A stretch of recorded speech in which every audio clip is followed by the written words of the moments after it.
I never thought I'd become the kind of man who orders someone's execution before breakfast. But here I am, standing in a mansion I inherited from an uncle I barely knew, wearing a suit that cost more than my old car, making decisions that determine whether people live or die.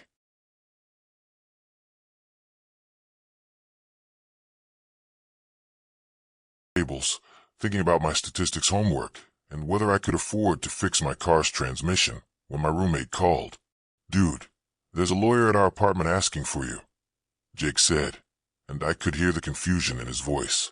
Like an actual lawyer, with a briefcase and everything. What? Why? He won't tell me. Says it's confidential. But Adrian, he's driving a Mercedes that costs more than our entire building. I left work early, my manager barely protesting because business was dead anyway. The whole ride home on my beat-up motorcycle, I ran through possibilities. Had I done something wrong? Was I being sued? That seemed impossible. I was a 22-year-old college student with negative net worth. What could anyone possibly want from me? The lawyer was waiting in our cramped living room, looking absurdly out of place among our second-hand furniture and pizza boxes. He stood when I entered, extending a hand. "Adrian Cross." "That's me. My name is Richard Castellano. I represent the estate of Vincent Cross. I believe he was your uncle." Uncle Vincent. The name hit me like cold water. I'd only met him twice in my life. Once at my father's funeral when I was 8, and once at my mother's funeral 6 years later. He'd been a stranger both times, a tall man in an expensive suit who'd stood at the back during the services and disappeared before I could talk to him. Technically, but I barely knew him. Nevertheless, you are his sole surviving blood relative. Mr. Cross passed away 3 weeks ago, and you are named as the primary beneficiary of his estate. I sat down heavily on our sagging couch. Beneficiary? What does that mean? Richard opened his briefcase with practiced efficiency. "It means, Mr. Cross, that you have inherited his entire estate, the Blackwood Mansion and its contents, various investment accounts, and several business holdings. The total value is substantial." "How substantial?" He slid a document across our coffee table. I looked at the number and felt the world tilt. "That can't be right," I whispered. "I assure you it is. Your uncle was a very wealthy man." Wealthy didn't begin to cover it. The number on that paper had more zeros than I had ever seen outside of a movie. It was the kind of money that changed lives, that changed generations. "Why me?" I asked. He didn't even know me. "I cannot speak to your uncle's motivations, but the will is very clear. Everything goes to you, provided you take up residence at Blackwood within 30 days and maintain it for a minimum of 1 year. After that, you may do with it as you please. And if I don't, then the estate goes to various charities. But Mr. Cross, if I may be frank, this is a life-changing opportunity. I would strongly encourage you to at least see the property before making any decisions."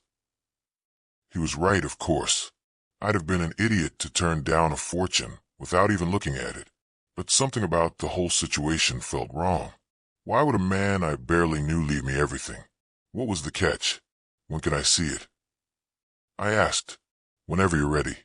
The property is currently being maintained by the household staff. They're expecting you."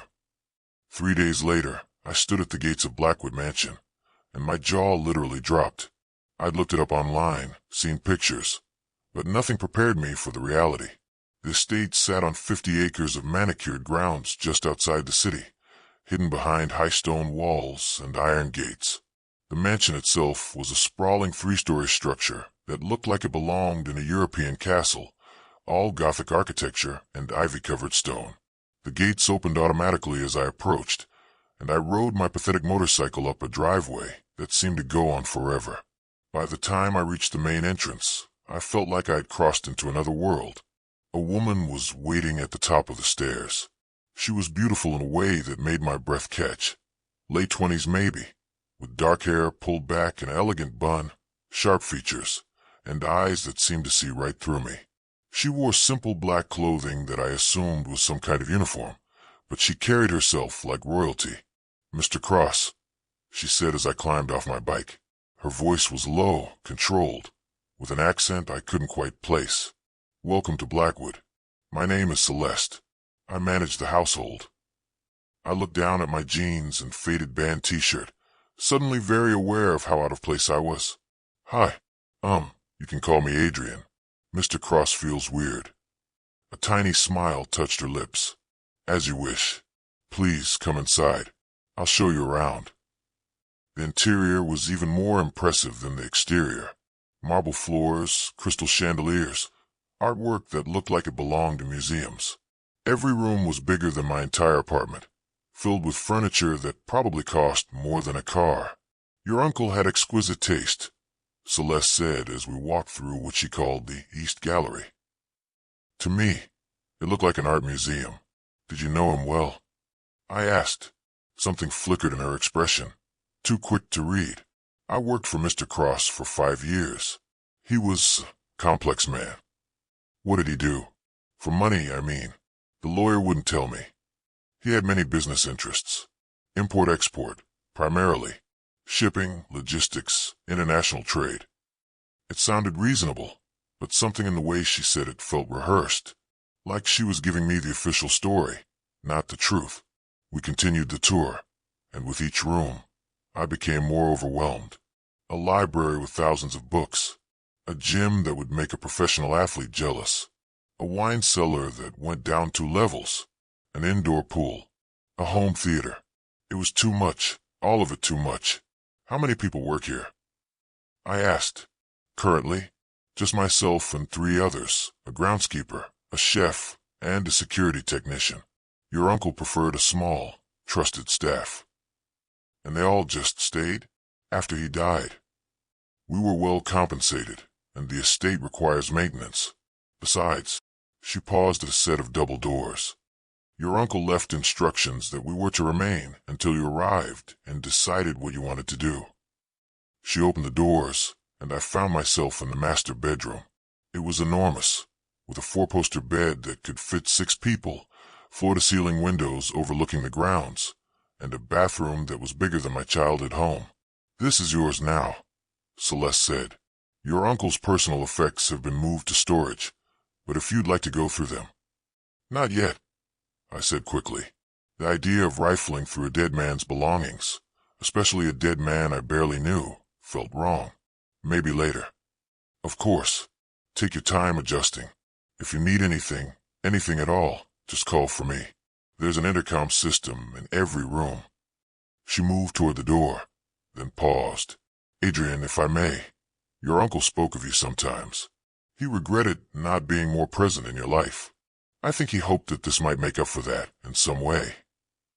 Before I could respond, she was gone, leaving me alone in a bedroom bigger than some apartments, trying to process how my life had just completely changed. That night, I couldn't sleep. The bed was too soft, the room too quiet, everything too strange. Around midnight, I gave up and started exploring. The mansion at night was different, shadows in every corner, the kind of silence that felt heavy. I wandered through corridors I hadn't seen during the day, finding rooms that Celeste hadn't shown me. A billiard room, a conservatory with a grand piano, a smoking lounge that smelled faintly of cigars, and then I found the office. It was on the 3rd floor, at the end of a hallway that seemed deliberately isolated from the rest of the house. The door was locked, but the key was on the ring Richard had given me. Inside, it was clearly where my uncle had conducted his business. A massive desk, filing cabinets, computer equipment, and walls lined with bookshelves. I sat in the leather chair behind the desk and started opening drawers. Most of it was mundane. Office supplies, old receipts, random papers. But one drawer was locked with combination lock. I was about to give up when I noticed a piece of paper taped to the underside of the desk. A 6-digit number. The lock opened smoothly, and inside I found files. Lots of them. I pulled out the first one and started reading. Within minutes, my stomach was churning. These weren't normal business documents. They were ledgers, but not the kind you'd show an accountant. Payments to people with titles like Port Authority Liaison and Customs Facilitator. Shipment manifests with notes in the margins about alternative routing and special handling. My uncle hadn't been a legitimate businessman, or at least not entirely. You should be asleep. I jumped, nearly knocking the files off the desk. Celeste stood in the doorway, still dressed despite the late hour. I couldn't sleep. I managed. I was just discovering who your uncle really was. She stepped into the room, closing the door behind her. I wondered how long it would take. These files, what he was doing, was illegal. Yes, your uncle operated what you might call a gray market import business. Some of it was perfectly legal. Much of it was not. I stared at her. And you knew. I told you I worked for him. What did you think that meant? I don't know. I thought you were, like, his housekeeper or something. She almost smiled. I managed his household, yes. But I also managed other things. Your uncle needed someone he could trust absolutely. I was that person. So you're what, a criminal? The world isn't that simple, Adrian. Your uncle wasn't a drug dealer or a violent criminal. He moved goods across borders for people who couldn't or wouldn't use traditional channels. Sometimes those goods were stolen, art being returned to rightful owners. Sometimes they were medical supplies going to war zones. Sometimes, she shrugged, sometimes they were just expensive items people wanted to avoid paying taxes on.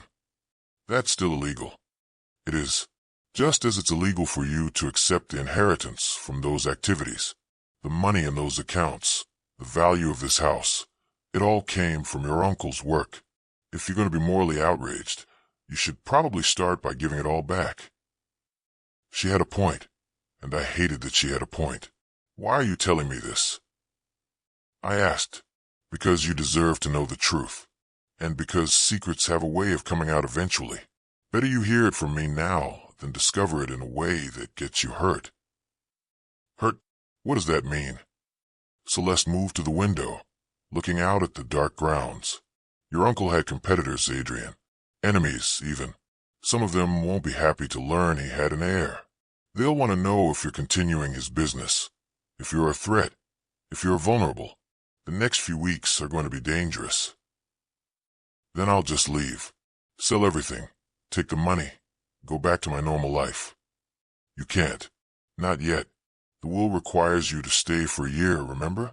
And even if it didn't, running now would make you look weak. In your uncle's world, weakness gets you killed. I felt panic rising in my chest. This is insane. I didn't ask for any of this. I don't want to be part of some criminal empire.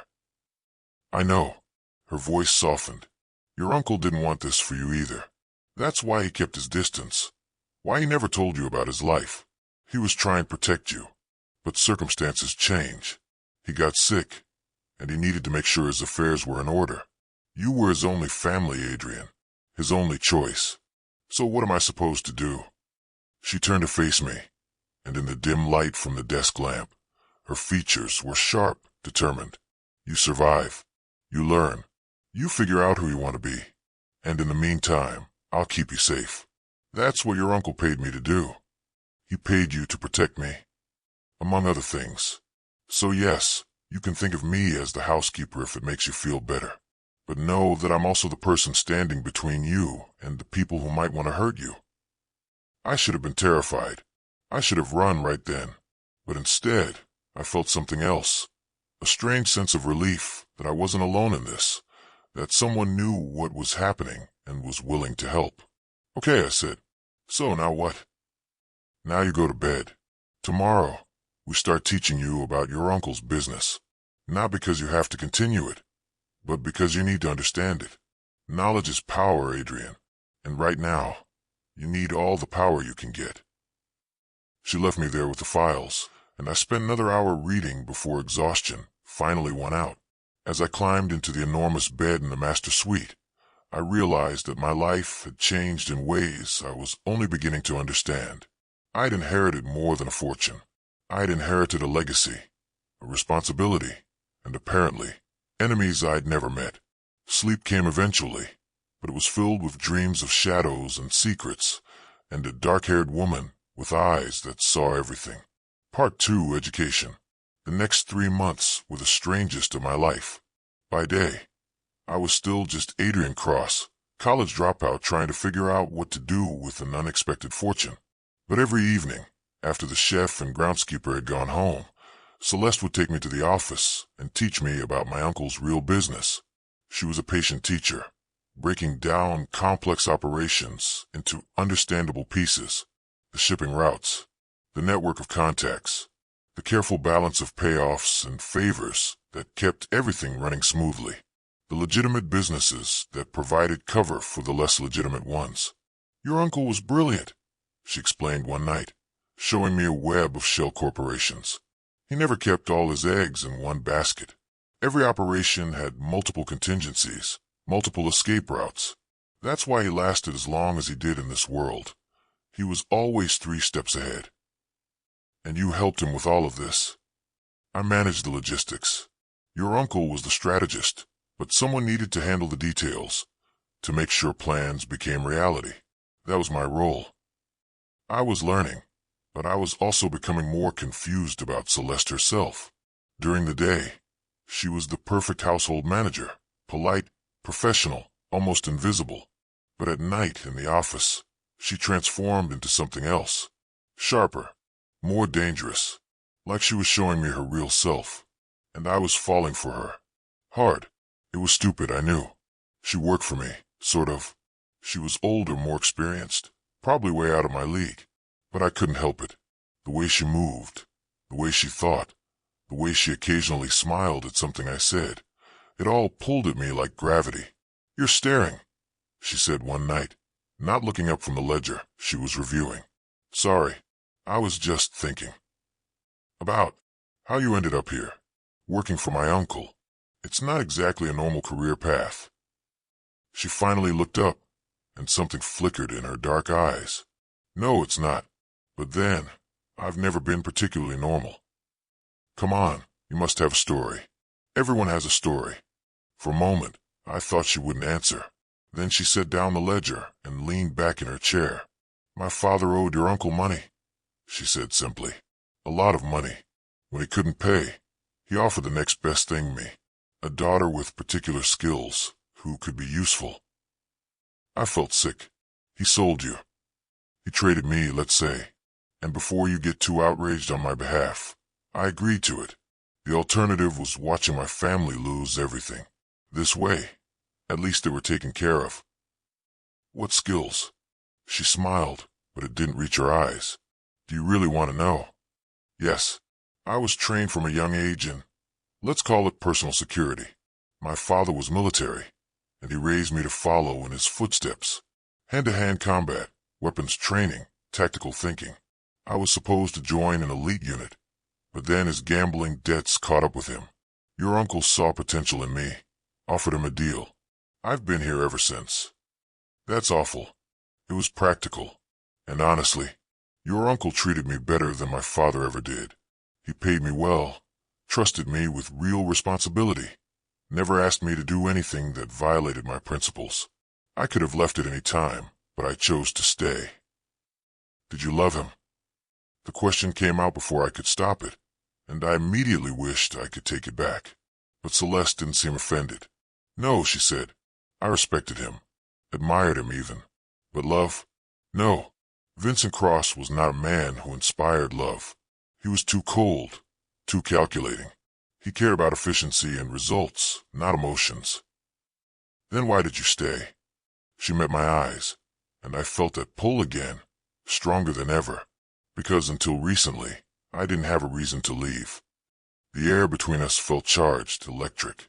I wanted to ask what she meant, wanted to close the distance between us, wanted to kiss her and damn the consequences. Instead, the alarm system chimed, indicating someone had entered the property. Celeste was on her feet instantly, her entire demeanor shifting. "That shouldn't be possible. The gates are locked." "Maybe it's the groundskeeper. He doesn't work nights." She moved to the computer, pulling up the security camera feeds. "Stay here. Wait, what if it's—" But she was already gone, moving with a speed and silence that was almost inhuman. I watched the security monitors, my heart pounding. There, a figure moving through the gardens, too deliberate to be lost, too purposeful to be friendly. Then another, and another.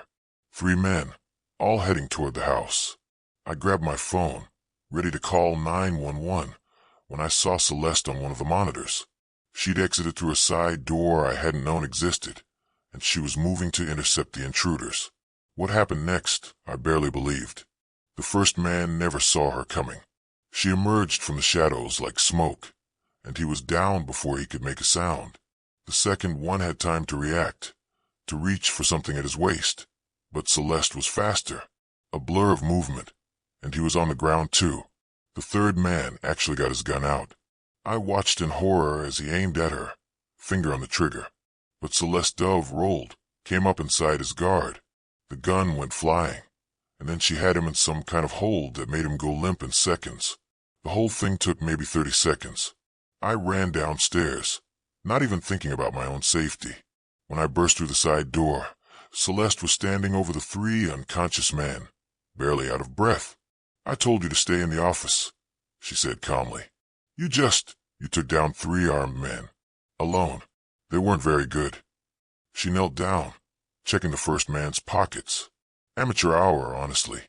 If they were professionals, I'd be more concerned. "Who are they?" "Associates of the Constantine family, based on these tattoos. Small-time players try to make a name for themselves. They probably heard about your uncle's death and thought they could loot the place." She pulled out a phone, dialed a number. "It's me. 3 packages for pickup at Blackwood." "Yes, the usual handling." She hung up and looked at me. "A cleanup crew will be here in 20 minutes. We should go inside." "A cleanup crew? Celeste, what the hell is happening?" "Welcome to your uncle's world," she said. "This is why I'm here, Adrian. This is what I do. Those men came here to hurt you, to rob you, possibly to kill you. I stopped them. This is what protection looks like." I followed her back inside, my mind reeling. The woman I had been having dinner with, who'd been teaching me about business and making me laugh with dry observations about the groundskeeper's terrible taste in music. That woman had just destroyed 3 armed intruders without breaking a sweat. "You're scared of me now," she said once we were back in the office. "I'm not. It's fine. Most people would be. I'm not exactly normal, remember? You saved my life. I did my job. Is that all this is to you? A job?" She turned to face me, and for once, her carefully controlled expression slipped. I saw something underneath, uncertainty, maybe, or conflict. "It started as a job," she said quietly. "Your uncle told me to protect his heir, to help you adjust, to keep you alive long enough to decide what you wanted to do with his empire. That was the assignment. But Adrian, but what? But you're not what I expected. You're kind, genuine. You asked me about my story, not because you wanted leverage, but because you actually cared. You look at me like I'm a person, not a tool. And that's—" She shook her head. "That's dangerous. For both of us." I closed the distance between us, driven by something I couldn't name. "Why is it dangerous?" "Because I can't protect you if I'm compromised. If I start caring too much, I'll make mistakes. I'll prioritize the wrong things. I kissed her. It was impulsive, stupid, probably the worst decision I could have made. But I'd been wanting to do it for weeks, and after watching her risk her life for mine, I couldn't hold back anymore. For a second, she froze. Then she kissed me back, fierce and desperate, like she'd been holding back just as much as I had. When we finally broke apart, we were both breathing hard. "This is a terrible idea," she whispered. "Probably. I work for you. You're my responsibility. There are 1,000 reasons this shouldn't happen. I know. Your uncle would have fired me for this. Good thing he's not here then." She laughed, and it was the first time I'd heard her really laugh. "You're impossible. Is that a yes?" "It's a we'll figure it out as we go." She touched my face, and her hand was gentle despite all the violence it was capable of. "But Adrian, you need to understand something. My job, my real job, is keeping you alive. If it comes down to a choice between what I want and what keeps you safe, I will choose your safety every time, even if it means pushing you away. Can you live with that?" Can you live with pushing me away? I don't know, she admitted. I've never cared about a target before. I'm not a target. I'm just me. That's the problem. You're exactly you. And I'm exactly me. And somehow we're here anyway. She kissed me again, slower this time, and I felt something shift between us. This wasn't just attraction or proximity or the intensity of the situation. This was real, complicated, dangerous in ways that had nothing to do with armed intruders. The cleanup crew arrived, and Celeste went to deal with them while I stayed in the office, trying to process everything. When she returned, she was back to her professional demeanor, but there was something different in her eyes when she looked at me. We need to talk about those men, she said. This wasn't random. The Constantines don't move unless someone pushes them. Someone is testing your defenses, seeing how vulnerable you are. Who? That's what we need to find out. Your uncle had files on all the major players in his world. We need to go through them, figure out who has the most to gain from your failure. We spent the rest of the night reading through my uncle's intelligence files, and what I learned was sobering. He hadn't just been a smuggler. He'd been a power player in a complex web of criminal organizations. He'd had allies, enemies, and people who were both depending on the day. And now all of that had fallen to me. I can't do this, I said as dawn broke over the grounds. I'm not equipped for this world. I don't want to be part of this. Then don't be, Celeste said. Sell everything, walk away, live a normal life. It's still possible. You said running would make me look weak. It would. You'd spend the rest of your life looking over your shoulder. But maybe that's better than the alternative. What alternative? She gestured at the files spread across the desk. Becoming him. Your uncle. Taking over his operations. Maintaining his empire. You could do it. With help. With guidance. But it would change you, Adrian. This world changes everyone who enters it.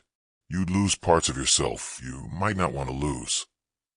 I thought about the man who'd kissed her just hours ago, who'd felt something real for the first time in years. What would happen to him if I chose this life? What would you do? I asked. If you were me, I'd run. Without hesitation, I'd take the money and disappear. But I'm not you. I've already lost the parts of myself that make running possible. Then help me find a middle ground. Some way to honor what my uncle built without becoming him. She studied me for a long moment. That's dangerous thinking. Why? Because there's no middle ground in this world. You're either in or out. Compromises get you killed. Then I'll risk it. Because I'm not abandoning this, Celeste. My uncle left this to me for a reason. Maybe I can do something good with it. Or at least something less harmful. Maybe I can change what he built into something better. You're naive. Maybe. But I'm also stubborn. And I have you to keep me alive while I figure it out. She smiled, sad and fond at the same time. Yes, you do. For better or worse, you're stuck with me. Over the next few weeks, we fell into a new routine. By day, I started legitimizing parts of my uncle's business, finding ways to make legal what had been operating in the shadows. It was slow, careful work, but it felt right. Like I was honoring his legacy, while also trying to be better than he'd been. By night, Celeste taught me things that had nothing to do with business. Self-defense, situational awareness, how to read people, how to spot threats, how to survive in a world that wanted to eat me alive.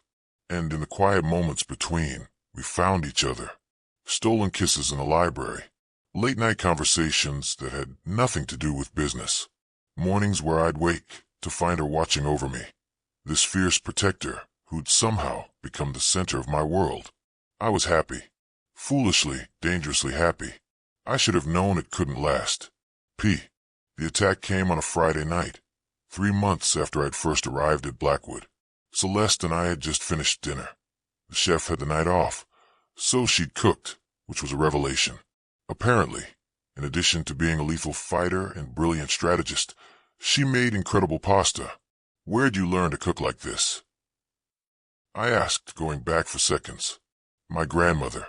Before my father decided I should be a soldier, she wanted me to be a chef. Celeste smiled at the memory. I spent summers in her kitchen, learning recipes passed down through generations. You should do it more often. What, cook?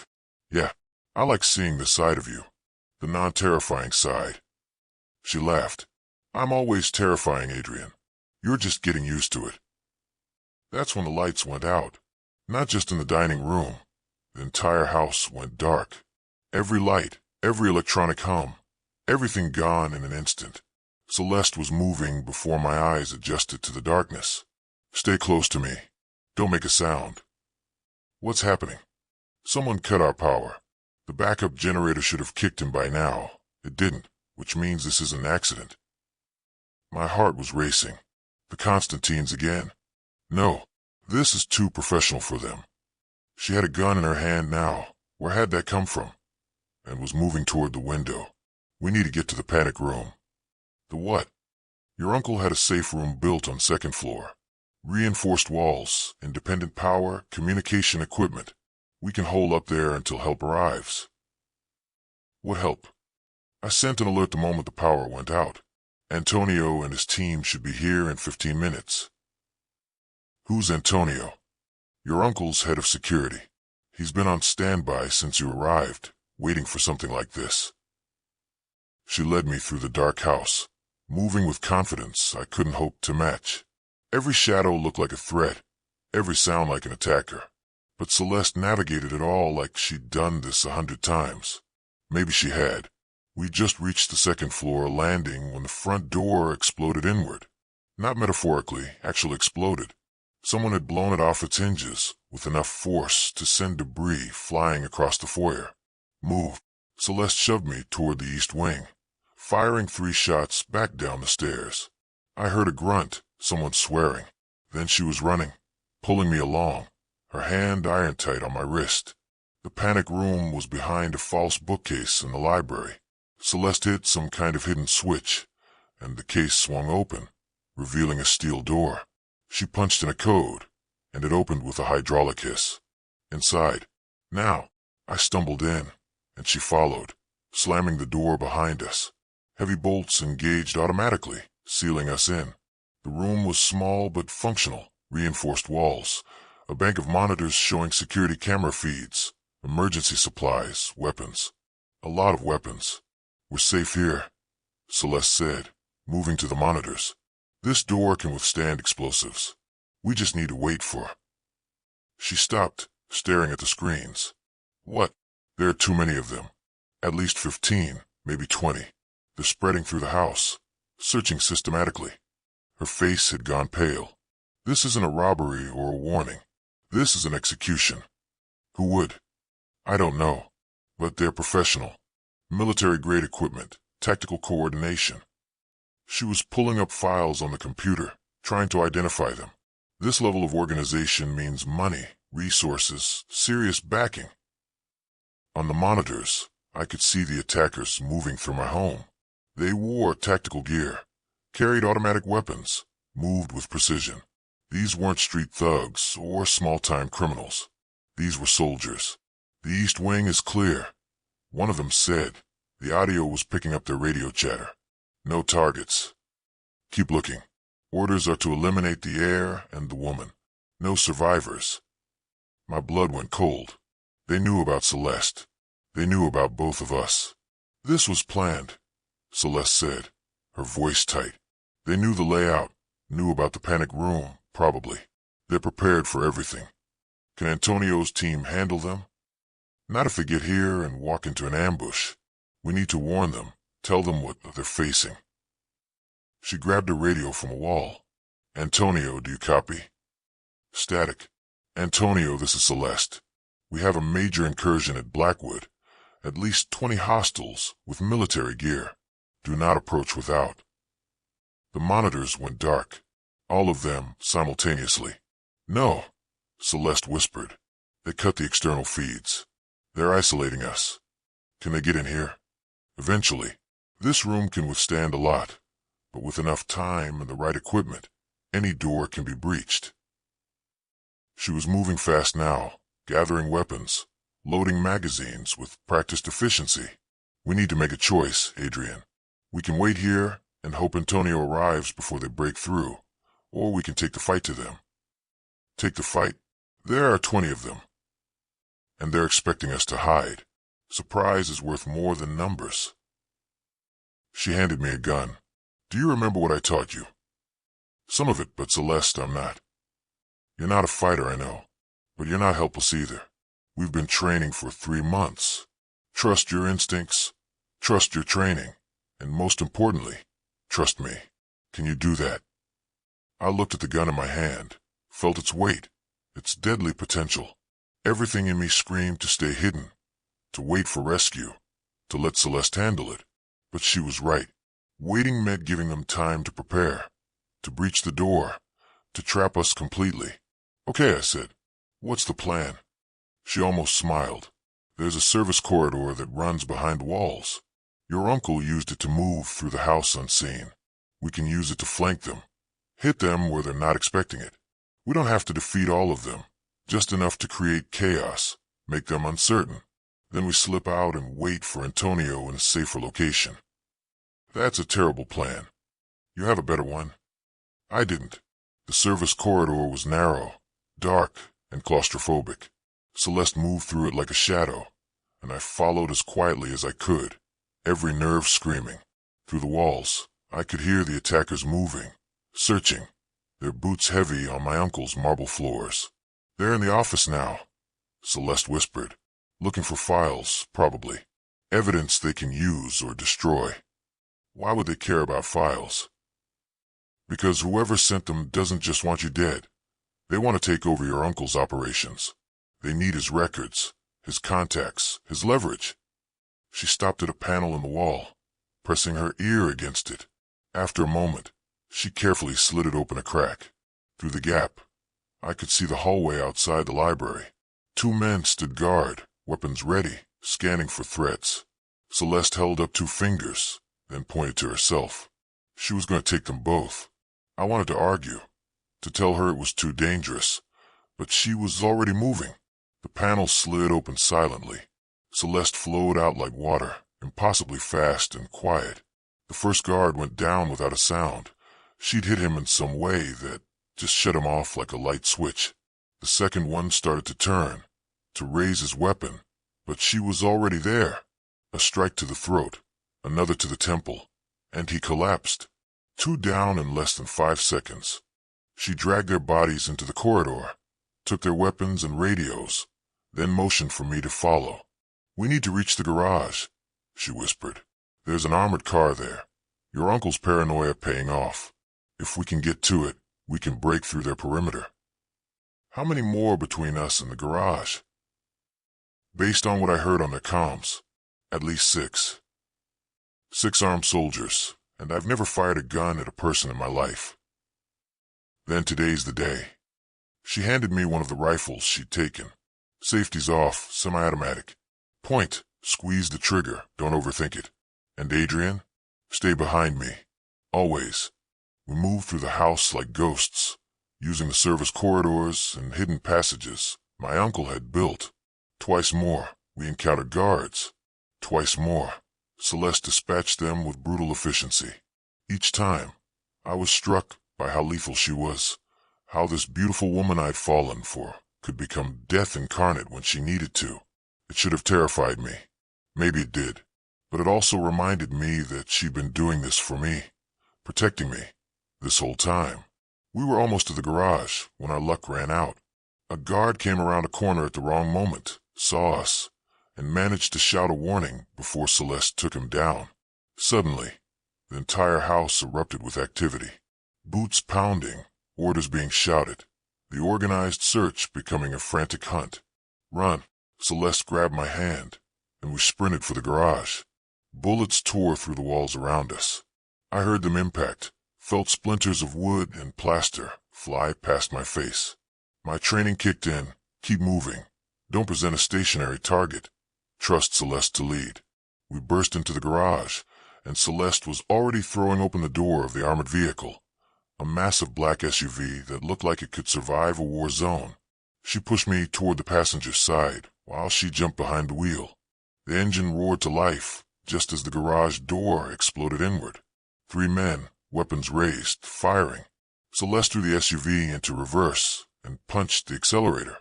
We shot backward through the garage door, or rather, through the wall next to it, because Celeste wasn't bothering with doors.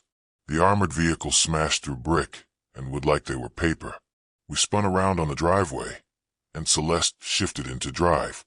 More gunfire, bullets pinging off the armored body. The windshield spiderwebbed but held. "Hold on," she said calmly, and then we were accelerating toward the gates. The attackers had positioned a truck across the driveway, blocking the exit. Celeste didn't slow down. "Celeste, trust me." We hit the truck doing 60. The impact was tremendous. I was thrown against my seatbelt hard enough to bruise. But the armored SUV lived up to its name. We plowed through the blockade, metal shrieking, and then we were through the gates and onto the road. I looked back and saw figures scrambling, trying to pursue. But we were already disappearing into the night. "Are you hurt?" Celeste asked, her eyes flicking between me and the road. "I don't think so. I'm fine." She was driving fast but controlled, putting distance between us and Blackwood. "We need to get somewhere safe, somewhere they won't expect." "Where?"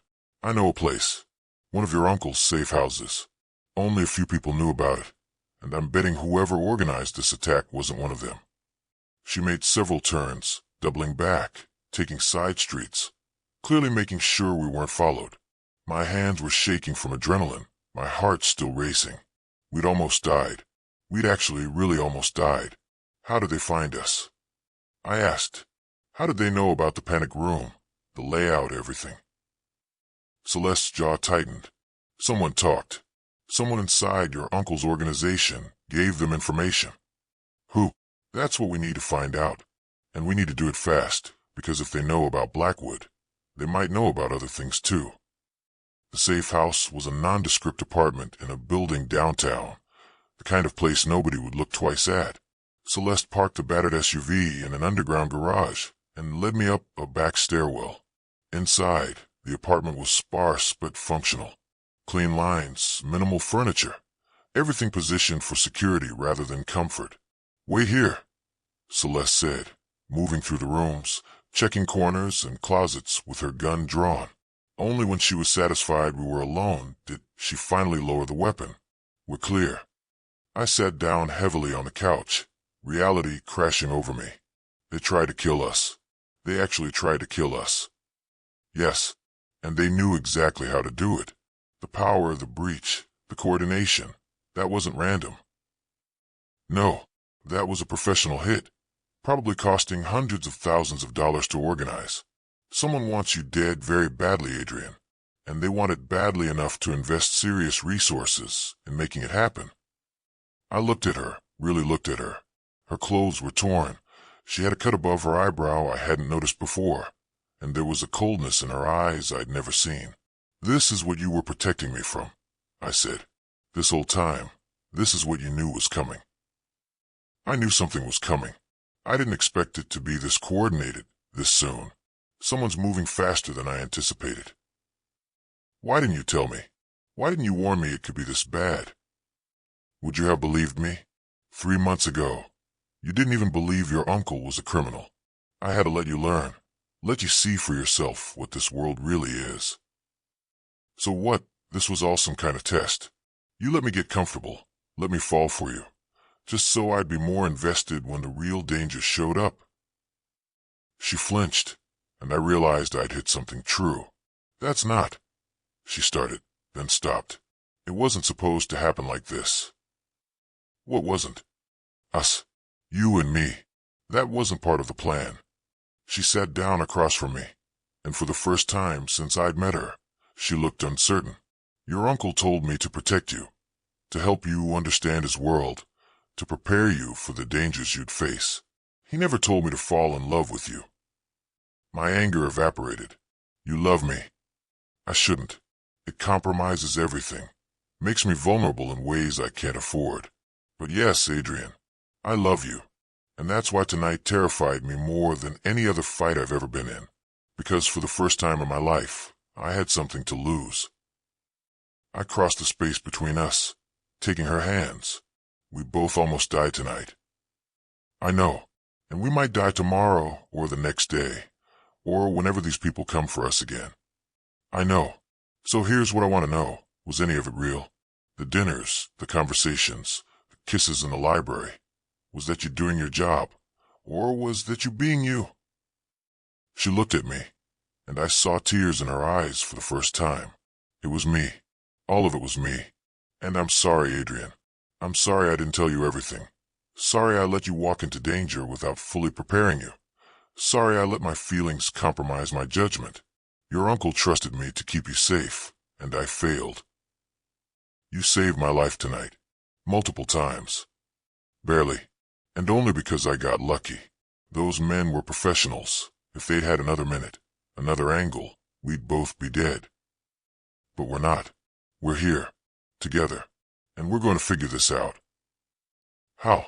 We don't even know who we're fighting against. Then we find out. You said someone inside talked. So we find them. We use my uncle's resources, his network, everything he built. We find whoever betrayed us, and we stop them. You make it sound simple. It's not. But I'm done being the confused kid who inherited a fortune. Someone tried to kill me tonight, Celeste. Tried to kill you. And I'm not going to sit here and wait for them to try again. I'm going to find them first. She studied my face, and I saw the moment she recognized something had changed. I wasn't the same person I'd been that morning. Death had a way of clarifying things, of burning away the parts of you that didn't matter. Your uncle would have said the same thing, she said quietly. He'd be proud of you. I don't care about making him proud. I care about keeping us alive. So tell me, where do we start? Celeste stood, moving to a laptop on the table. We start by contacting the people we can trust. Antonio, if he survived tonight. A few others in your uncle's inner circle. We need to know what they know, who they've been talking to. And then we start eliminating possibilities. Your uncle had three main rivals, the Constantine family, the Bergman Syndicate, and the Zhao Collective. One of them organized tonight's attack. We figure out which one, and we hit them back. Hard. You mean we kill them? She met my eyes. Yes, that's exactly what I mean. This isn't a game anymore, Adrian. This is war. And in war, you either destroy your enemies, or they destroy you. There's no middle ground. I thought about the man I'd been 3 months ago, a broke college student working in a coffee shop, worried about car repairs and homework. That person seemed like a stranger now. Then we hit them back, I said. We show them that killing Vincent Cross's heir isn't as easy as they thought. A small smile touched Celeste's lips. There you are. There's the man your uncle wanted you to become. I'm not him. No, you're something better. He was cold, calculating, driven purely by logic. You have that, but you also have heart, compassion. The ability to care about people is more than just assets. That makes you dangerous in ways he never was. She pulled up files on a laptop, and we spent the next few hours going through everything. Names, operations, recent movements by the major players, looking for patterns, for clues about who might have made a move. Around 3 in the morning, my phone rang. I didn't recognize the number. Don't answer it, Celeste said immediately. What if it's important? Anyone who needs to reach you would use secure channels. That's someone phishing, trying to locate us. The phone kept ringing. Then it stopped, and a text message came through. I know you survived. Impressive. But you won't survive the next attempt. Walk away while you still can. A friend. I showed it to Celeste. Her expression darkened. A friend. That's bold. They're trying to intimidate you. Make you run. Should we? No. Because running means they win. And more importantly, it means they'll keep hunting you. The only way you're truly safe is if you're too dangerous to touch. How do I become that? You take over. Fully. You become what your uncle was. A power player that nobody wants to cross. You build alliances, eliminate threats, and make it clear that attacking you has consequences. I looked at the message again, feeling something cold settle in my stomach. Not fear exactly. More like determination. All right, I said. Then that's what we'll do. But I need you to promise me something. What? That you'll be honest with me. No more secrets. No more protecting me from the truth. If we're doing this, we're doing it together. Partners. She hesitated, then nodded. Partners. I promise. The next morning, Antonio finally made contact. He'd survived the attack but had lost 3 of his men. He was furious, ready for revenge, and eager to take orders. "Who's behind this?" was his first question when we met at another safe house. "That's what we need to figure out," I said, surprised at how calm I sounded. But whoever it is, they had inside information. Someone talked. Antonio's face went hard. "I'll find them. And when I do, when you do, you bring them to me," I interrupted. "I want to look them in the eye before we decide what happens to them." He blinked, surprised by my tone. Then he nodded slowly. "Yes, boss. Boss." The words settled on my shoulders like a weight. Over the next 2 weeks, we worked methodically. Antonio and his remaining team investigated every person who'd had access to information about Blackwood. Celeste and I went through my uncle's files, looking for patterns, for anyone who'd been acting strangely before his death. And I learned, fast, how to read people, how to spot lies, how to make decisions that could mean life or death for others. It was brutal education, but I didn't have time for gentle. Celeste never left my side. She taught me everything, not just fighting, but thinking. How to stay 3 steps ahead, how to turn weaknesses into strengths, how to be ruthless when necessary while keeping hold of my humanity. "Your uncle's mistake," she said one night, "was thinking power came from fear alone. Real power comes from loyalty. People followed him because they were afraid not to, but they'd follow you because they wanted to. That's what makes you different." I don't feel different. I feel like I'm pretending to be someone I'm not. You're not pretending. You're becoming. There's a difference. The breakthrough came on day 16. Antonio walked into the safe house with a man in handcuffs, Thomas Reeves, one of my uncle's oldest associates. "He's been feeding information to the Bergman Syndicate," Antonio said, shoving Thomas into a chair. "For 6 months, since right before your uncle died. Everything: routes, contacts, weak points. They knew about Blackwood because he told them." I looked at Thomas, this man who'd been at my uncle's side for years, who'd attended his funeral, who'd shaken my hand and promised to help me honor his legacy. "Why?" I asked. Thomas didn't look sorry. He looked defiant. "Because Vincent was dying anyway. Cancer, in case you didn't know. He had 6 months, maybe less. I wasn't going to go down with the ship just because he was too proud to make arrangements. The Bergmans offered me a better deal, protection, money, a future. All I had to do was help them eliminate his heir before you could consolidate power. So you try to have me killed. Nothing personal, kid. Just business. You should understand that." I should have been angry, furious, ready to hurt him the way he tried to hurt me. But instead, I just felt cold. "You're right," I said. "It is just business. And business is about sending messages." "Antonio." "Yes, boss. Make sure everyone in my uncle's organization knows what happened to Thomas. Every detail. Make sure they understand what happens to traitors." Thomas's defiance cracked. "Wait, what are you?" "I'm doing what my uncle would have done. What you expected me to do. You want to play in this world. These are the rules." I walked away while Antonio handled it. I didn't need to see. Didn't want to know the specifics. But I heard Thomas screaming, and I didn't stop it. Celeste found me in the next room, staring out the window at the city lights. "You okay?" she asked softly. "No, but I will be. What you just did was necessary. I know.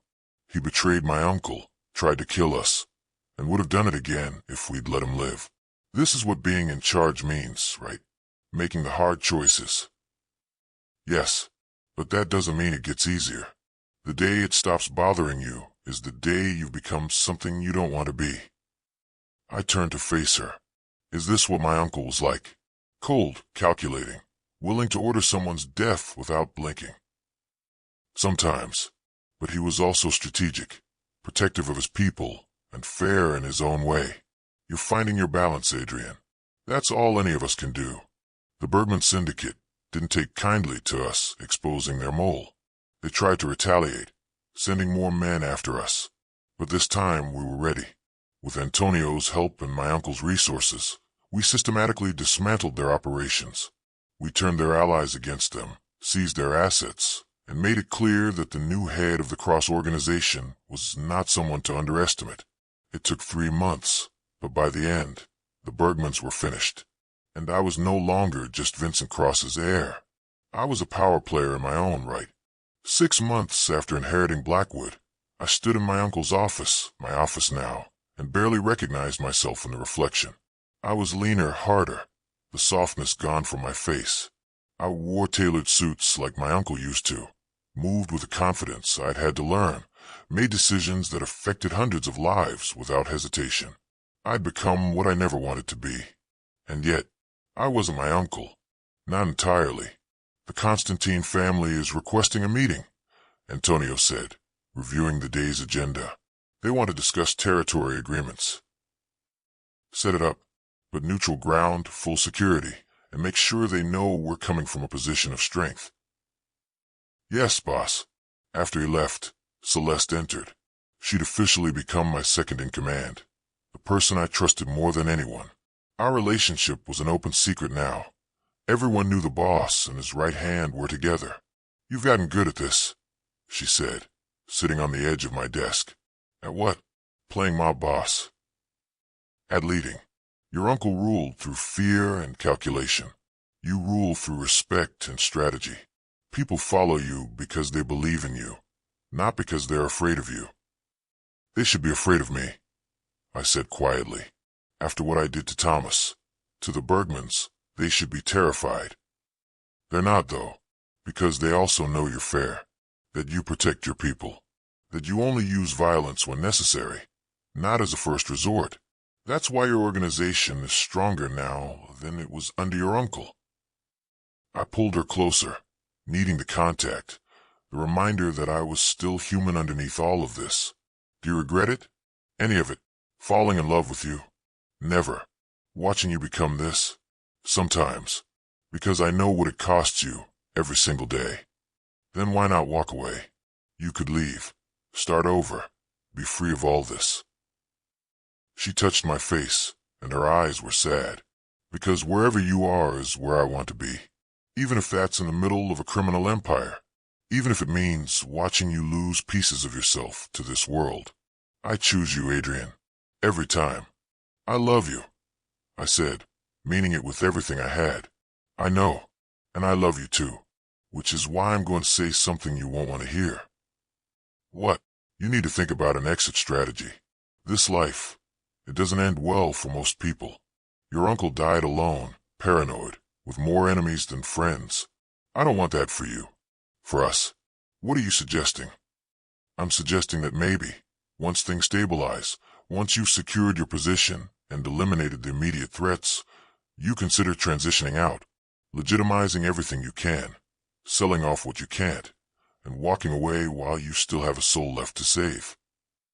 You said there's no middle ground in this world, that you're either in or out. I was wrong. Or rather, I was right about survival. You had to go all in to survive the initial attacks. But now you have power, resources, leverage. You can make choices your uncle never could. You can leave on your terms. I'd thought about it, of course. Late at night, lying beside Celeste, I'd imagined a different life. One where I wasn't constantly looking over my shoulder, where I didn't have blood on my hands, where I could just be Adrian Cross, not the heir to a criminal empire. But I also knew it wasn't that simple. I can't just walk away, I said. Too many people depend on me now. The legitimate businesses employ hundreds of people. The organization provides for dozens of families. If I dismantle it all, what happens to them? So transform it. Slowly, carefully. Turn everything legitimate. It'll take years, but it's possible. Your uncle started from crime and built upward. You can start from where he left off and build toward legitimacy. You've been thinking about this. I've been thinking about our future. About what happens when we're too old for this life, when we want something more than constant danger and moral compromise. I want to wake up next to you without wondering if today's the day someone comes for us. I want normal, Adrian. Eventually. Normal, I repeated, and the word felt foreign. I don't even know what that means anymore. It means a life where the most stressful thing we deal with is traffic or bad weather, where we can go to dinner without checking for exits, where we can have kids without worrying about them becoming targets. Kids, we never talked about that before. Is that what you want? I asked. A family. Someday. Not now. Not while we're in the middle of all this. But someday, yes. Don't you? I imagined it. A house without secret passages and panic rooms. Kids who didn't grow up in a world of violence. A life that didn't require constant vigilance. It seemed impossible, a fantasy. But it was also the first thing in months that had made me genuinely hopeful. Yeah, I said. Someday I do. The meeting with the Constantines went well. We established boundaries, agreed on mutual respect, and created a framework for peaceful coexistence. It was exactly the kind of diplomatic success my uncle would have struggled with. He'd have wanted dominance, not partnership. But I was learning that power didn't always mean crushing everyone around you. Sometimes it meant building alliances, creating systems where everyone benefited. Other families took notice. Slowly, carefully, I began transforming the landscape. Instead of competing criminal organizations tearing each other apart, we became a coalition. We established rules, consequences, ways to resolve disputes without bloodshed. It wasn't perfect. There were still those who chose violence, who couldn't adapt to the new order, but they found themselves isolated, facing a unified front that made their old tactics obsolete. Within a year, I'd accomplished something my uncle never had. I brought stability to our world, and with stability came opportunity. I started legitimizing operations in earnest. The shipping business became fully legal, with proper documentation and tax payments. The investment portfolios were restructured, cleaned of anything questionable. I even started a charitable foundation in my uncle's name, focusing on helping at-risk youth, trying to prevent others from ending up in the life I'd inherited. It was slow work, requiring patience I didn't always have. But Celeste kept me grounded, kept reminding me of the goal. "You're doing what he never could," she said one night, reviewing our progress. Vincent would have fought this every step of the way. He believed the only way to maintain power was through fear and force. You're proving him wrong. Am I? Or am I just setting us up for someone more ruthless to take over? There will always be someone more ruthless. But if you build something worth preserving, something that benefits everyone, then people will protect it. You're not creating a kingdom, Adrian. You're creating a community. That's harder to destroy. 2 years after receiving that letter about my inheritance, I stood at the rebuilt gates of Blackwood. The mansion had been restored after the attack, stronger and more secure than before. But it felt different now, less like a fortress, more like a home. Celeste stood beside me, her hand in mine, and for the first time in months, I felt at peace. "What are you thinking?" she asked. "That I almost lost this. Lost you. Lost everything, because I didn't understand what I was inheriting. And now I understand. My uncle didn't just leave me money and property. He left me a responsibility to all the people who depended on him, to the organization he built, to the future that could come from it. But he also left me a choice. I can be what he was, or I can be something better. And what have you chosen?" I looked at her, at this incredible woman who'd protected me, taught me, loved me through all of it, who'd been willing to die for me before she even knew if I was worth saving. "I choose better," I said. "I choose to honor what he built while transforming it into something I can be proud of. I choose to use this power for good, as much as possible. And most importantly, I choose you. Today, tomorrow, for as long as you'll have me." She smiled, and it was the real smile, the one she reserved just for me. "That sounds like a proposal." "Maybe it is. Would you marry me, Celeste? Would you be my partner, not just in business, but in everything? Help me build something worth leaving behind?" I've been yours since the moment I realized you were nothing like your uncle, she said. Since the day you asked me about my story, not because you wanted to use the information, but because you actually cared. Yes, Adrian. To all of it, yes. I kissed her there, in front of the gates of Blackwood, and felt something shift inside me. The weight I'd been carrying didn't disappear. It would never fully disappear, but felt lighter, more manageable, because I wasn't carrying it alone anymore. The next few years were the hardest and the best of my life. Celeste and I got married in a small ceremony, with Antonio as my best man and a few trusted friends in attendance. We continued the work of transformation, slowly converting everything we could to legitimate enterprises. There were setbacks, people who resisted change, who tried to maintain the old ways, but we dealt with them firmly and fairly, making it clear that the future of the Cross organization was evolving, and it did evolve. 5 years after I'd arrived at Blackwood, the organization was almost unrecognizable from what my uncle had built. We operated primarily legitimate businesses, employed hundreds of people in legal jobs, and contributed positively to the community. There were still shadows, still pieces of the old world we couldn't fully escape. But they were smaller now, contained, managed. We'd found that middle ground Celeste had once said didn't exist. We created it. The day Celeste told me she was pregnant, I cried. Not from fear, though there was some of that. Bringing a child into our world, even transformed as it was, carried risks. But mostly from joy, from the realization that we were building something that would outlast us.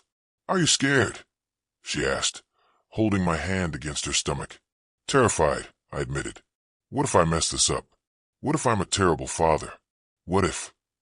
You'll be wonderful, she interrupted. Because you care. Because you're willing to admit when you're scared.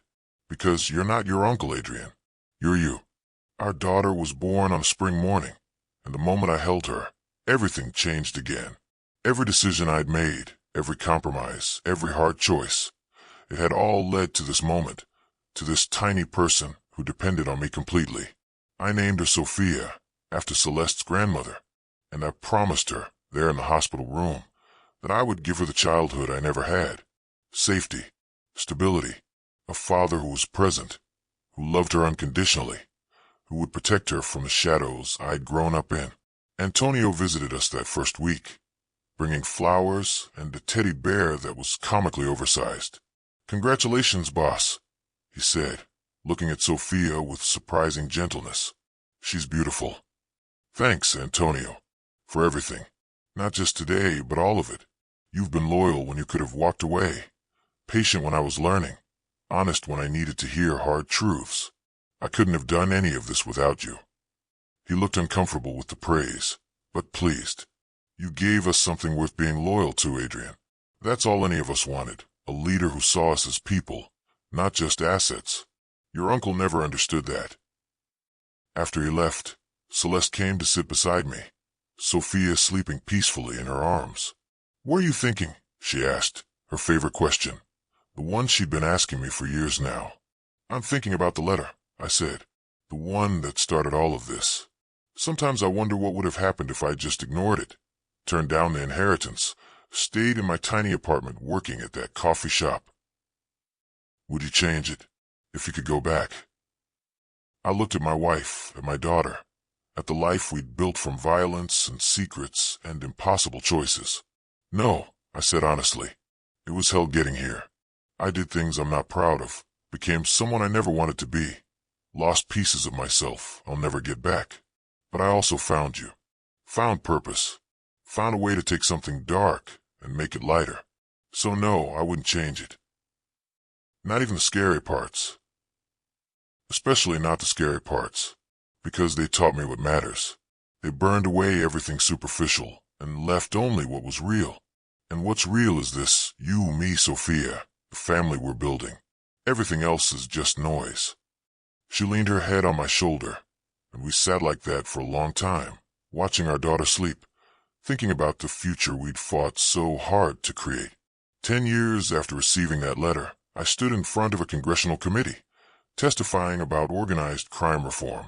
It was surreal, sitting there in my suit, answering questions about how criminal organizations could be transformed into legitimate enterprises, about the social factors that drove people to illegal activities, about the importance of providing paths to redemption. Some of the committee members knew my background. It was hardly a secret at this point. Others just saw me as a successful businessman with unique insights into a persistent social problem. Both versions were true. After my testimony, Celeste met me outside the building. She'd been watching from the gallery, and I could see the pride in her eyes. "You did good," she said, taking my hand. I told them things Uncle Vincent would have killed me for saying. "He's not here. You are. And you are using your experience to help people, to create systems that reduce violence and give people alternatives. That's not betrayal, that's growth." We walked through the Capitol together, and I thought about how far we'd come. Sophia was in 4th grade now, brilliant and curious, with her mother's strength and, I hoped, some measure of my compassion. She knew we'd built our fortune from her great-uncle's business, but she didn't know all the details. Someday, I'd tell her, when she was old enough to understand, I'd explain everything, the good, the bad, the moral compromises, the difficult choices. I wanted her to learn from our mistakes, to understand that people are complicated, that redemption is possible but never complete. "Do you ever regret it?" I asked Celeste, walking away from Antonio and the others to focus on the legitimate side. After Sophia's birth, we gradually distanced ourselves from what remained of the old organization. Antonio had taken over day-to-day operations, running things with a firm but fair hand. We still consulted, still provided guidance when asked, but we were no longer actively involved. "Never," she said firmly. "That world served its purpose. It brought us together, taught us what we needed to know, gave us resources to build something better. But it's not where I want to raise our daughter, and it's not who you are anymore." "Who am I then?" She stopped, turning to face me. "You're Adrian Cross, a man who inherited darkness and chose to create light, a husband, a father, a friend, someone who understands power but uses it carefully, someone who's made mistakes but learned from them. You're not defined by where you came from, Adrian. You're defined by where you're going." That night, back home in our house, not Blackwood, which we'd sold to become a luxury hotel, putting the past fully behind us, I tucked Sophia into bed. "Dad, tell me a story," she said, looking up at me with those eyes that were so much like her mother's. "What kind of story?"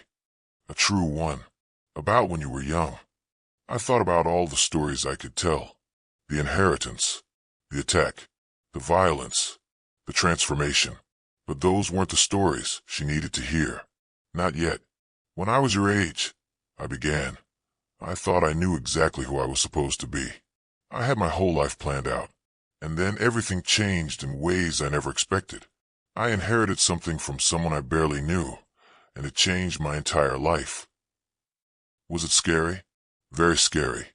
There were times I wanted to run away. Times I didn't think I was strong enough to handle it. But you know what I learned?" "What?" "That sometimes the scariest moments are the ones that teach us the most. That we're stronger than we think we are. And that the most important thing isn't where we start. It's what we choose to do with what we're given." "Did you choose good things?" I thought about Thomas screaming, about the Bergmans we'd destroyed, about all the moral lines I'd crossed to get here. "I chose the best things I could," I said carefully. "I made mistakes, big ones, but I also tried to learn from them, to do better. And I found people who helped me, like your mom, who reminded me who I wanted to be even when it was hard." "Mom says you're a hero." I smiled at that. "Your mom is biased, but I'll tell you what I told her once. I'm not a hero. I'm just someone who tried to take something dark and make it lighter. That's all any of us can do, really. Take what we're given and try to make it better." She yawned, already drifting off. "I love you, Dad." "I love you too, sweetheart. More than you'll ever know." I kissed her forehead and turned off the light, leaving the door cracked open the way she liked. Celeste was waiting in our bedroom, reading a book but clearly waiting for me. "How was it?" she asked. "Good. She wanted story." "Did you tell her the truth?" A version of it. The part she's ready for. Celeste set down her book and pulled me close. You're a good father, you know that? Better than you give yourself credit for. I'm terrified every day that I'll screw it up, that she'll find out what I did, what I was, and hate me for it. She won't, because by the time she's old enough to understand, she'll also be old enough to understand context, nuance, the difference between who you were forced to become and who you chose to be. I held her, drawing strength from her certainty. After all these years, she was still my anchor, the one who kept me grounded when the weight of the past threatened to pull me under. Do you think my uncle knew? I asked, when he left me everything. Do you think he knew what it would do to me, the person I'd have to become? I think he hoped. He was dying alone, with more regrets than accomplishments. I think he looked at you, his brother's son, young and untainted by his world, and hoped you could do what he never could, transform it, redeem it, make something good from what he'd built. That's a lot of pressure to put on a 22-year-old kid. It is, but look what you did with it. Against all odds, despite having no training or preparation, you survived. You adapted. You became a leader people wanted to follow. And you're building a legacy your daughter can be proud of. That's more than Vincent ever managed. I pulled back to look at her. We built it. Together. I'd have failed a dozen times over without you. We're partners. That's how it works. She smiled. That beautiful smile that still made my heart skip. And we're not done yet. There's still work to do. Still changes to make. Still good we can do with the resources we have. What did you have in mind? I've been thinking about the foundation. We're doing good work with at-risk youth, but we could do more. Educational programs, job training, creating actual alternatives for people who might otherwise end up in a life we left behind. We have the money, connections, the knowledge. We could really make a difference. You want to save people from becoming me. I want to save people from having to make the choices you made. There's a difference. It was perfect, really. Using the fortune built on darkness to create light, giving people the chances I never had, the choices that could spare them from the path I'd walked. Let's do it, I said. Let's build something that matters. Over the next few years, that's exactly what we did. The Cross Foundation became one of the most effective youth intervention programs in the region. We didn't just throw money at the problem. We used our understanding of how criminal organizations recruited, what made people vulnerable, what alternatives actually worked. We hired former criminals to mentor at-risk kids, people who understood the temptation because they'd lived it. We created job programs with real opportunities, not dead-end positions. We worked with families, with schools, with communities to address root causes rather than just symptoms. And slowly, we started seeing results. Fewer kids getting caught up in gangs, more finishing school, more choosing legitimate paths because they saw that as possible, not just as a fantasy.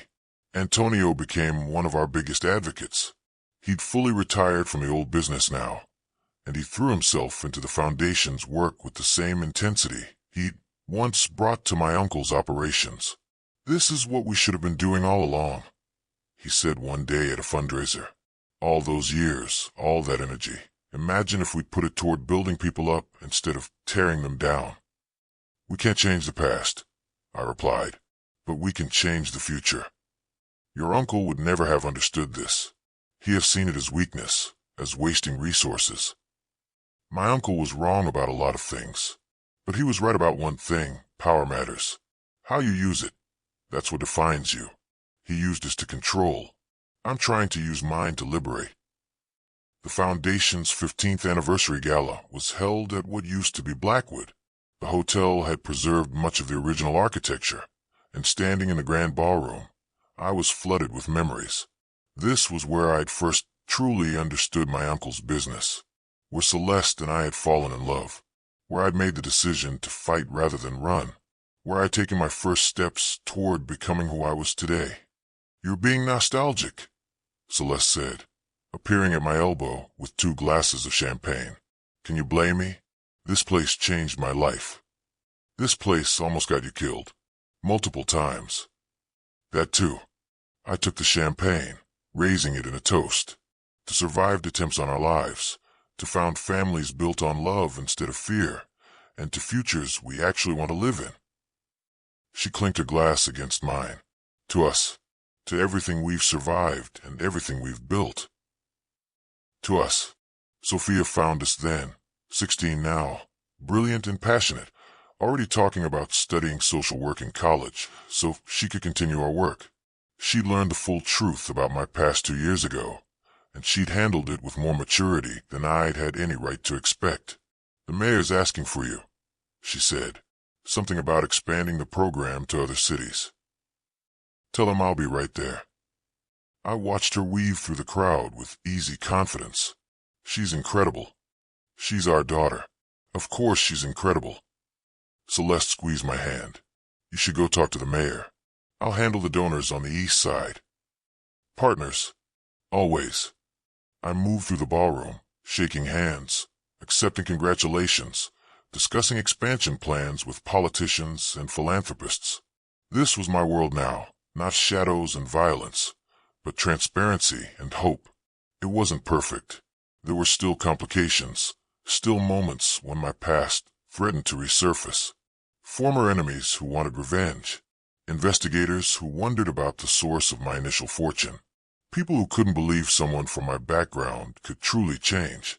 But I dealt with each challenge as it came, always trying to choose the path that aligned with who I wanted to be rather than who I'd been forced to become. Late that night, after the gala ended and everyone had gone home, Celeste and I stood on the balcony of our hotel room, the same room that used to be my uncle's bedroom, now renovated beyond recognition. Do you ever wonder what he'd think? Celeste asked, leaning against the railing. Vincent, if he could see what you've done with his legacy. All the time. I think part of him would be proud. I survived, I thrived, I became powerful in my own right. But another part would be disappointed that I didn't maintain his empire, that I chose transformation over domination. Good. You were never meant to be him. No, but I was meant to learn from him, the good and the bad. He showed me what power without purpose looks like, and in doing that, he showed me what I didn't want to become. A message came through on my phone, Antonio, sending a photo from earlier in the evening, him standing with a group of kids from our program, all of them smiling, all of them on track to graduate, to build legitimate lives. This is the real empire, his text read, the one worth building. I showed it to Celeste, and she smiled. He's right, she said. This is your legacy now, Adrian. Not money or power or fear, but hope, possibility, the message that people can change, that redemption is real, that the circumstances of your birth don't have to determine your future. It almost didn't happen, I said quietly. So many moments where I could have gone the other way, become what my uncle was, or die trying. But you didn't. You chose differently. Every time it mattered, you chose the harder path, the better path. That's what makes you exceptional. I pulled her close, looking out at the city lights. Somewhere out there were people making the same choices I'd once faced. People standing at crossroads, deciding who they wanted to be. I hoped they chose better than I almost had. But if they didn't, if they stumbled and felt like I'd done, I hoped they found what I'd found. People who believed in them, who saw past their mistakes to their potential. Because that's what had saved me in the end. Not money or power, or even survival instinct, but love. Celeste's love, which had been unconditional even when I didn't deserve it. Antonio's loyalty, which had persisted even when I was learning. Sophia's faith in me, which had given me a reason to keep trying to be better. What are you thinking? Celeste asked that question again, the one that had defined our relationship from the beginning. I'm thinking that I walked into hell 10 years ago, and somehow I walked out with heaven. I'm thinking that I don't deserve you, or Sophia, or any of this, but I'm grateful for it every single day. I'm thinking that if I could go back and warn that 22-year-old kid what he was about to face, I wouldn't.